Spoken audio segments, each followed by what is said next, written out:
జడ్జిగా చేయలేని న్యాయం మనిషిగా చేద్దామని వచ్చాను. కేఎల్ ఇంజనీరింగ్ కాలేజీలో అసిస్టెంట్ లెక్చరర్గా మాట్లాడా. రేపే జాయిన్ అవ్వచ్చు. అక్కర్లేదు సార్. నాకు కావాల్సిన న్యాయం కోర్టులో చేయాలి, కానీ ఇలా 4 గోడల మధ్య కాదు. అద్దం ముందు బట్టలు మార్చుకోవడానికి ఇబ్బంది పడి ఆడపిల్లని నేకడిగా సొసైటీ ముందు నిలబెట్టేశారు. చిన్న జస్టిస్ కోసం తెగించి కోర్టు మెట్లెక్కిన పాపానికి మళ్ళీ లేగలేనంత లోతుకి తోసేశారు. అది కాదమ్మా. సార్, మీరు నిజంగా నాకు హెల్ప్ చేద్దామని వచ్చుంటే ఇంకెప్పుడు కోర్టుకు వెళ్ళకండి. ఆ బ్లాక్ కోట్ తీసేయండి. Sir, you are unfit for this judicial system.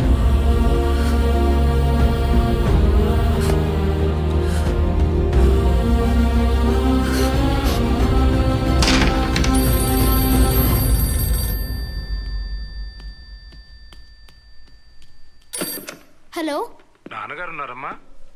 నాన్న నీకే ఫోన్.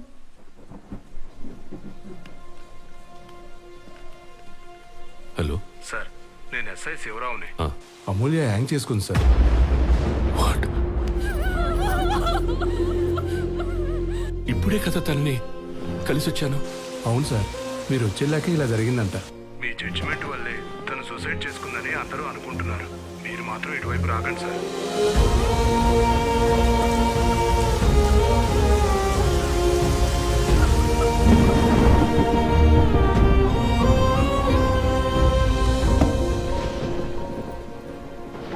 రెసిగ్నేషనా? ఇదేంటండి ఇలా? ఎంతో కష్టపడి చదువుకొని పైకొచ్చి ఏం చేశా? జడ్జి అనే పదానికి, ఆ ధర్మాసనం మీద కూర్చున్న నాకు, జనమిచ్చే గౌరవానికి, నేనిచ్చే తీర్పుకి సంబంధం లేనప్పుడు ఇక నేనెందుకు అక్కడ ఉండాలి? జైల్లో ఉండాల్సిన వాడు గెస్ట్ హౌస్లో ఉన్నాడు. కాలేజీలో ఉండాల్సిన అమ్మాయి శవమై వేలాడుతోంది. ఒక ఆడపిల్లకి న్యాయం చేయలేని బ్లాక్ కోటు ఉంటే ఎంత, పోతే ఎంత? ఈ వ్యవస్థని మార్చగలిగే శక్తి లేనప్పుడు వ్యక్తిత్వాన్ని చంపుకొని బతకూడదు. కోర్టులో గెలిపించలేని అమూల్యనే కనీసం తన ఆఖరి కోరికనైనా తీర్చి గెలిపిస్తా.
రండి సార్, రండి రండి సార్.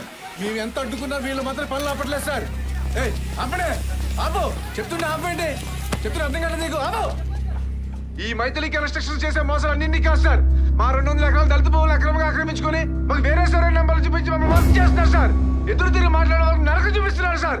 పాస్బుక్ చూపించలే, చూడండి సార్, మీరే చూడండి సార్. ఇగో సార్. లక్కీ, చూడరా, వీళ్ళకి ఇంత క్లారిటీ ఉన్నప్పుడు నీలాంటోడిని పట్టుకొని స్టే తెచ్చి ఆ కన్స్ట్రక్షన్ ఆపేయచ్చు కదా. నానా, వాళ్ళకి తెలియదు కదా, కొంతమంది కమర్షియల్ క్యాండిడేట్స్ వల్ల పాడైపోతున్న ఈ జ్యుడిషియల్ సిస్టమ్ని కాపాడటానికి రూపాయి అంటే ఇంట్రెస్ట్ లేని నాలాంటి నాన్ కమర్షియల్ లాయర్ ఇక్కడే ఉన్నాడని. కరెక్ట్. అవతలోడు ఎంత సౌండ్ అయినా వాడు మాత్రం జస్టిస్ కోసం నిలబడి అమాయకులకు న్యాయం జరిగే వరకు పోరాడుతూనే ఉంటాడని. ఎస్ రా. అయితే ఆ ఛానల్ వాళ్ళకి కాల్ చేసి అతని నంబర్ తీసుకుని నీ దగ్గర తీసుకొస్తా. నానా ఛానల్కి కాల్ చేస్తే వాళ్ళు ఎందుకు ఇస్తారు? అటు చూడు, ఎవడి కన్స్ట్రక్షన్స్ గురించి బ్యాడ్గా టెలికాస్ట్ చేస్తున్నారు, వాడి ప్లాట్లే కొనమని కింద యాడ్ చేస్తున్నారు. అంతా కమర్షియల్, మళ్ళా ఎథికల్ గా ఉండరు నానా. అందుకని డైరెక్ట్ గా నువ్వు వెళ్ళగలవు వాడిని నా దగ్గర తీసుకొచ్చి వాడికి హెల్ప్ చేసి పెడదాం, కాపాడదాం. సీనియర్ క్లయింట్స్ రెడీ, వేడి వేడిగా. కమింగ్. ఇప్పుడే వస్తాను. అలా వాడిని ఎలా తీసుకోవాలో ఆలోచించు.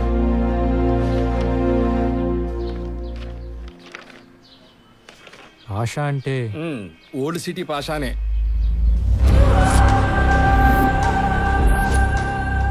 లిటికేషన్ ప్రాపర్టీ కదా, తక్కువ రేటుకి వస్తుంది కొందాం అనుకుంటే అక్కడికి వచ్చి తగలంటారు. పెద్ద మనుషులను తీసుకెళ్లి కూర్చోబెట్టి ఇది తప్పురా బాబు అని చెప్పడానికి చూస్తే వాళ్ళ మొహాల మీద ఉమ్మేసి తల పగలగొట్టి అల్లరల్లరి చేసి ఇంకెవడొచ్చినా కదలని పొజిషన్లో సెటిల్ అయిపోయారు.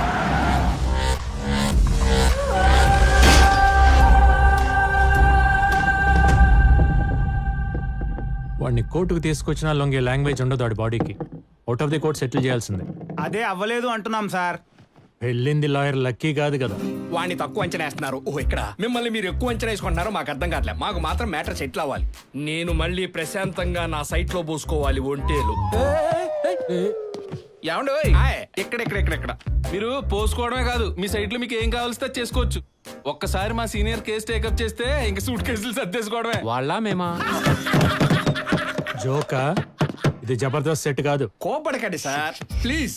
మేము తీసుకెళ్లిన వాళ్ళందరూ పోసుకోడు కబుర్లు చెప్పడమే గానీ ఎవడు వల్ల పని అవ్వలేదు. మీ వాడు మిమ్మల్ని పొగిడే విధానం చూస్తుంటే ఇదేదో వర్కౌట్ అయ్యేలా ఉంది. ఆ ఫీజు కూడా ఒకసారి అనేసుకుంటే. మిమ్మల్ని టెన్షన్ పెట్టి ఫీజు తీసుకున్న ప్లేస్ లో లేరు మీరు. ఆహా, ఇది ఎక్స్ జస్టిస్ సూర్యనారాయణ గారి ఇల్లు. నమస్కారం సూర్యనారాయణ గారు. అటు నమస్కారం సార్. బాబు, మీరు మనశ్శాంతిగా మధ్యాహ్నం మీటింగ్ రెడీ అయిపోండి. ఏంటి ఈ రోజే? అవును, పరిగెత్తించి సెటిల్ చేస్తాం. మీకన్నా ప్రాబ్లమా? ఇంకా ప్రాబ్లం ఏముంటుంది సార్? ప్రశాంతంగా ఎక్కడే కూర్చుంటాం. పండాక లేకపోతే చైర్ కింద చావచ్చుగా.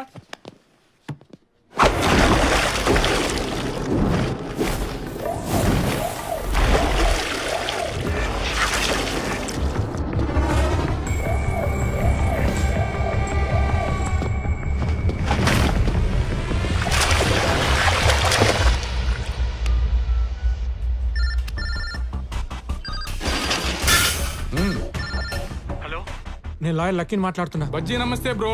నేను ఓల్డ్ సిటీ పాషాకు ఆపోనెంట్ గా కేసు ఒప్పుకున్నా అని చెప్పేసి నన్ను మర్డర్ చేయడానికి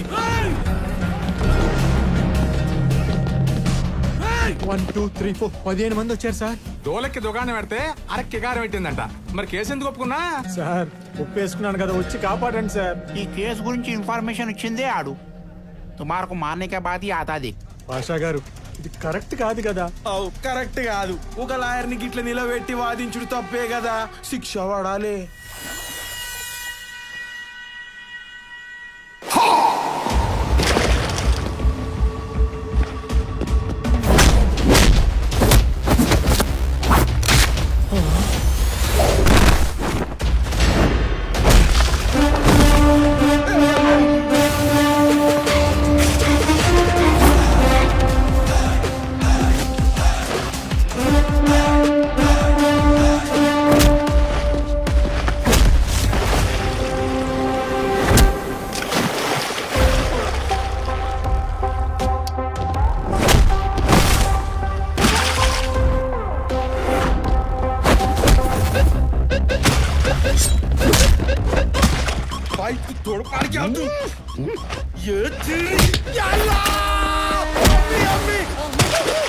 ఎందుకన్నా ఇంత గట్టిగా కొడతాయి? చిన్న పిల్లడు ఉన్నాయన్నా, చచ్చిపోతాయన్నా.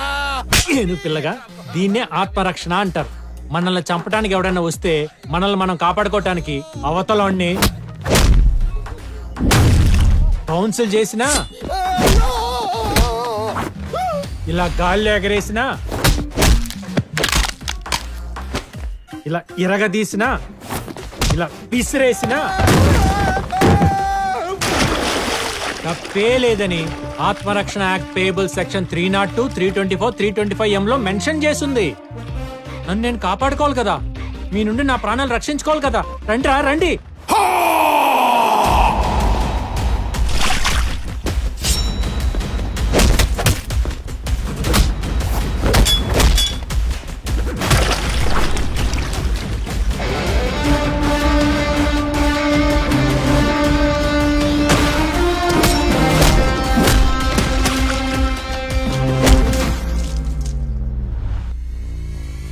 చల్ భాగ్ రే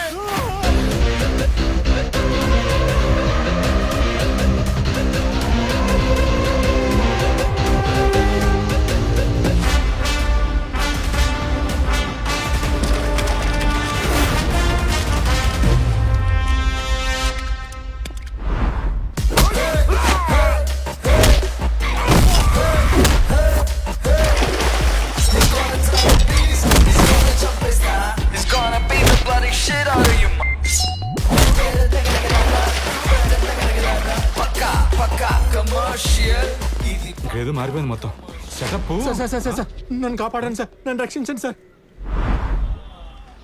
ఏంటయ్యా చూస్తున్నా నువ్వే వాళ్ళు బాధ చేసినట్టుంది. నాకు తెలుసు మీరు ఇలా అంటారని, అందుకే సేఫ్ గా విట్నెస్ వీడియో కూడా తీయించా చూడండి. ఎస్ సార్, అంతా రికార్డెడ్ గా ఉంది. అంతేకాదు నువ్వే నన్ను చంపడానికి ఇన్ఫర్మేషన్ ఇచ్చావంటగా, అది రికార్డ్ చేశా. రే బజ్జీ, ఎత్రీగా నిన్నే యాడ్ చేయాల్సి ఉంటుందేమో. అమ్మని అమ్మ అది కాదు కానీ న్యూమరాలజీ ప్రకారం ఆ నెంబర్ మనకు వర్కౌట్ కాదు. కూర్చొని క్లోజ్ చేసుకున్నాం. అయితే ఇంకెందుకు లేట్ పదా. ఓకే ఇదిగో సైన్ చేసేయండి. ఇక్కడ ఇక్కడ ఇక్కడ రే ఏనుగు, అందరికి చాక్లెట్లు ఇచ్చారా? ఏకే అబ్బాయి చేతిలో చాక్లెట్ పెట్టి మొత్తం మ్యాటర్ సెటిల్ చేస్తాను. అయితే నోట్లో పెట్టాలి చాక్లెట్. అది కాదు సాబ్, పేపర్ జిరాక్స్ లకి, షెడ్లకి, ఫర్నిచర్ కి, పెట్రోల్ కి, సరుకులకి. రే నీ పద్దులు పుస్తకాలు ఆపు. ఎంతో 10 అయిందా? 1000 అన్నా లక్షలు రా. ఇస్తారా? ఇప్పిస్తా. నేను ఒక మ్యాటర్ సెటిల్ చేస్తే బోత్ ది పార్టీస్ హ్యాపీగా నవ్వుతూ ఇంటికి వెళ్ళాలి, తన్నులు తిన్నా కూడా. హలో, నీకే రూపాయి ఫీజు ఇవ్వట్లేదంటే ఈ కర్రోడికి డిప్పగడికి 10 ఇప్పిస్తాలే అంటారేంటి? ఇంత కరెక్ట్ గా వచ్చేసేటేంటి? అమ్మ నా కన్నింగ్ క్లయింట్, ఇదా నీ వ్యాపారం? వెల్డింగ్ చేసుకునేవాడివా? ఈ డార్క్ సర్కిల్స్ కవర్ చేసుకోవడం కోసం ఈ క్లాసులు పెట్టుకొని తిరుగుతున్నావా? సరే అయితే వాళ్ళకో 25, నాకో ఫార్చునర్ గిఫ్ట్ ఇచ్చే. 10 25 అవటం ఏంటి? అసలు ఏమి లేనోడికి ఫార్చునర్ ఇవ్వటం ఏంటి? అంత పెద్ద సైట్ సెటిల్ చేసి నేను ఆ పాత బండిలో తిరుగుతుంటే నువ్వు మటుకి చూస్తూ ఊరుకోగలవా? రేపు పొద్దునే వద్దన్నా నా ఇంటి ముందు కొత్త వైట్ లెజెండర్ పెట్టావు. అమ్మో ఫీజు ఎందుకు వద్దన్నావు ఇప్పుడు నాకు అర్థమైంది. చెప్తాను. ఎవరికి చెప్తావు? మీ నాన్నకి. ఏమని చెప్తావు? కిరాణా కొట్టుకు చింతపండు కొనడానికి వచ్చిన కూర్చోబెట్టి మా వాడు అట్టంటోడు ఎట్టంటోడు బుద్ధుడు అని గుద్ది చెప్తున్నాడు. కాదండి, పక్కా కమర్షియల్ కన్నింగ్ లాయర్, ఆయన కళ్ళు తెరిచేలా చెప్తా. ఆయనకి తెరుచుకునే లోపు నిన్ను మూసేస్తా. ఎలా మూసేస్తారు? చెప్తా. ఒకసారి కన్నీటి ఇవ్వండి. సార్ లోడేడా? ఫుల్లీ. ఓహో. పెట్టుకో. ఎందుకండి? నీకు అలవాటే కదా. నిప్పు రవ్వలు పడకుండా. నా క్లయింట్ పాషాని సెటిల్మెంట్ కని పిలిచి పానిక్ అటాక్ చేసి పాయింట్ బ్లాంక్ లో గన్ పెట్టి సైన్ చేయించుకున్నందుకు attempt to murder section IPC 307, 506, arms act 24 కింద నిన్న బొక్కలో దోసి. అసలు నిన్ను. ఆగు, నీ మనసులో మాట నేను చెప్తా. చెప్పండి, ఏమనుకుంటున్నానో చెప్పండి. ఎలాంటోడైతే ఈ సొసైటీలో ఉండకూడదని మీ నాన్న అనుకుంటున్నాడు, అలాంటోడు ఆయన ఇంట్లోనే ఒకడు ఉన్నాడని ఆశ్చర్యపోయేలా ఉన్నా నువ్వేనా? కరెక్ట్. క్రిమినల్ లాయర్ అంటే క్రిమినల్స్ కి లాయర్ అని కొత్త మీనింగ్ వచ్చేలా యాటిట్యూడ్ లో మార్చిన నువ్వు క్రిమినల్ లాయర్ వేనా? ఇది కరెక్టే. కాదు, క్రిమినల్ మెంటాలిటీ ఉన్న లాయర్. పొల్లు పోకుండా మనసులో ఉన్నది మొత్తం చెప్పారు. కానీ ఇంకోటి అనుకున్నా, మీకు తెలియలే. చెప్పు. మీరు కేసు ఒప్పుకునే ముందు ఫీజు వద్దు రమ్మంటారు. పని అయ్యాక వాడిని వంగ పెట్టి ఆపు నీ బాడీ లాంగ్వేజ్. ఇంతకు మించి అసభ్యంగా ప్రవర్తించావనుకో అండర్ సెక్షన్ 504 ప్రకారం ఇంకో 3 ఏళ్ళు. రేపు పొద్దునే 10ంటికి కొత్త కారు తీసుకుని నా ఇంటికి వచ్చేసి. సెల్యూట్ కొట్టించుకోవడానికి నేను హీరోని కాదురా, విలన్.